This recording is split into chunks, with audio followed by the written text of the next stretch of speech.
Tuhan bersamamu dan bersama rohmu. Inilah Injil suci menurut Lukas. Dimuliakanlah Tuhan. Pada suatu ketika berkatalah Yesus kepada murid-muridnya, "Camkanlah ini baik-baik. Jika tuan rumah tahu pukul berapa pencuri akan datang, ia tidak akan membiarkan rumahnya dibongkar. Hendaklah kalian juga siap sedia, karena Anak Manusia akan datang pada saat yang tak kalian sangka-sangka." Petrus bertanya, "Tuhan, kami sajakah yang kau maksud dengan perumpamaan ini, ataukah juga semua orang lain?" Tuhan menjawab, "Siapakah pengurus rumah yang setia dan bijaksana yang akan diangkat oleh tuannya menjadi kepala atas semua hambanya untuk membagikan makanan kepada mereka pada waktunya? Berbahagialah hamba yang didapati tuannya sedang melakukan tugasnya ketika Tuhan itu datang. Aku berkata kepadamu, sungguh Tuhan itu akan mengangkat dia menjadi pengawas segala miliknya.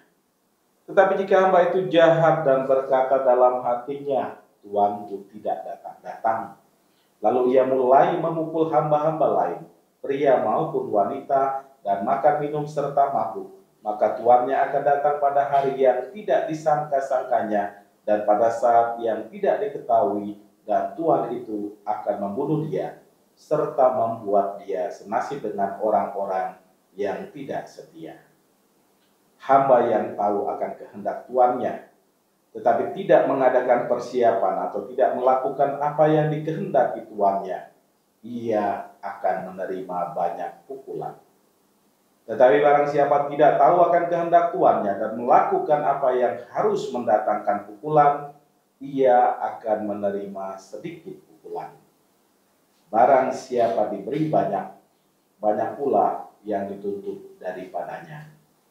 Dan barang siapa dipercaya banyak, lebih banyak lagi yang dituntut daripadanya. Demikianlah sabda Tuhan. Terpujilah Kristus. Para saudaraku yang terkasih, setiap orang pada dasarnya telah diberikan talenta masing-masing oleh Tuhan pencipta kita. Ada banyak talenta yang diberikan untuk kita masing-masing. Ada yang bisa menulis, menyanyi, jadi konten kreator, pelawak, dan sebagainya. Begitulah sesungguhnya kita masing-masing diberikan banyak talenta. Karena Tuhan sudah memberikan banyak talenta, terutama dari bacaan pertama dikatakan masing-masing kita diberi hati. Hati untuk menyayangi.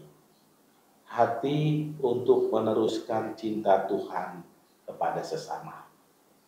Ini paling tidak yang mendasar yang dikaruniakan Tuhan pada kita. Maka ajaran Tuhan seperti bacaan pertama meminta kita untuk mengembangkan hati yang penuh cinta kepada siapapun. Orang yang tidak mengembangkan hati yang mencintai dan talenta yang dikaruniakan akan mendapatkan dampak seperti yang kita dengar dari Injil. Dalam Lukas dikatakan, orang yang tidak mau melakukan kehendak tuannya akan menerima banyak pukulan. Orang yang tidak tahu kehendak tuannya, tapi melakukan apa yang harus dilakukan, ia menerima sedikit pukulan. Dengan demikian, apa yang kita buat menjadi dasar ketika kita mengalami penghakiman terakhir. Kapan penghakiman terakhir itu? Lukas tadi mengatakan tidak diketahui waktunya. Satu yang pasti adalah kita diminta saat ini, hari ini, sekarang ini untuk mengembangkan talenta-talenta yang sudah diberikan Tuhan. Jangan menunda hari esok. Jangan menunda besok. Karena pencuri tidak tahu kapan datangnya. Karena Tuhan tidak tahu kapan datangnya. Para saudaraku yang terkasih, perintah ini mau mengajak kita untuk terus sadar bahwa tak ada kata besok untuk mengembangkan talenta kita, untuk berbuat baik, untuk bekerja, untuk mencintai, dan melakukan apapun. Lakukanlah sekarang, kini, dan jangan tunda sebelum Tuhan melakukan perhitungan dengan kita.